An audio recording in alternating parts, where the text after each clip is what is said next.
2026 সালের ফেব্রুয়ারি মাসে শিক্ষা প্রতিষ্ঠানে কোন কোন ছুটি আছে, কতদিন ছুটি আছে এ বিষয়ে বিস্তারিত জানাবো আমাদের আজকের ভিডিওতে। যারা এখনও আমাদের চ্যানেলটিকে সাবস্ক্রাইব করনি তারা এখনই সাবস্ক্রাইব করে রাখো, তাহলে পড়াশোনার সকল তথ্য এবং পরামর্শ সবার আগে পেয়ে যাবে। প্রিয় শিক্ষার্থীরা, আমরা এখানে নিয়ে এসেছি 2026 সালের ছুটির তালিকা। এখান থেকে আমরা যদি ফেব্রুয়ারি মাসের ছুটিগুলো দেখার চেষ্টা করি, প্রথমেই আছে 1 ফেব্রুয়ারি 2026 রবিবার, মাঘী পূর্ণিমা, এখানে একদিন ছুটি।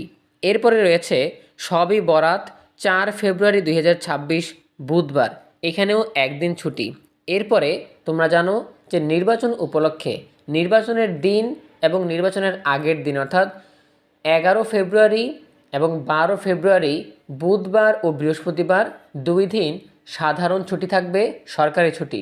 সেই ছুটিও কিন্তু শিক্ষা প্রতিষ্ঠানের জন্য প্রযোজ্য, এজন্য এখানে 2 দিন ছুটি আছে, 11 ফেব্রুয়ারি আর 12 ফেব্রুয়ারি। এরপরে যেটা আছে ছুটির তালিকায় সেটা হচ্ছে শ্রী শ্রী শিবরাত্রি ব্রত 15 ফেব্রুয়ারি 2026 রবিবার। সো এই ছুটিটাও কিন্তু একদিন। এখানে আমরা কয়দিন ছুটি পেলাম? এখানে আমরা দেখতে পাচ্ছি যে মাঘী পূর্ণিমা, সবই বরাত, শ্রী শ্রী শিবরাত্রি ব্রত, এখানে 3 দিন ছুটি। আর নির্বাচনের কারণে বুধবার এবং বৃহস্পতিবার 11 ও 12 ফেব্রুয়ারি এখানে 2 দিন ছুটি, তাহলে ছুটি হলো 5 দিন। এছাড়াও ফেব্রুয়ারি মাসে সাপ্তাহিক ছুটি অর্থাৎ শুক্র ও শনিবার পড়েছে 8 দিন, তাহলে 8 আর 5 মিলে 13 দিন ছুটি থাকছে ফেব্রুয়ারি মাসে। জাতীয় সংসদ নির্বাচন উপলক্ষে কত তারিখ থেকে কত তারিখ পর্যন্ত কতদিন ছুটি থাকবে এটা নিয়ে আলাদা একটা ভিডিও আমরা প্রকাশ করেছি, সেটা দেখে নিলেই তোমরা নির্বাচনের ছুটি সম্পর্কে বিস্তারিত জানতে পারবে। এছাড়াও ফেব্রুয়ারি মাসে শুরু হচ্ছে মাহে রমজান।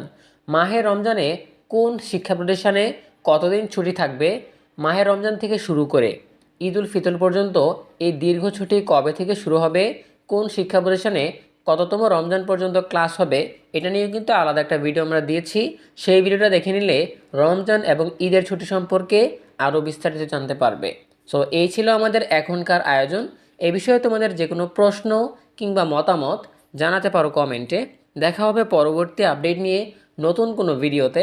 সেই পর্যন্ত তোমরা সবাই ভালো থাকো, সুস্থ থাকো, নিরাপদে থাকো এবং সবসময় ইএনইউবি চ্যানেলের সাথেই থাকো। তোমাদের সকলের জন্য রইল অনেক অনেক শুভকামনা। ধন্যবাদ সবাইকে।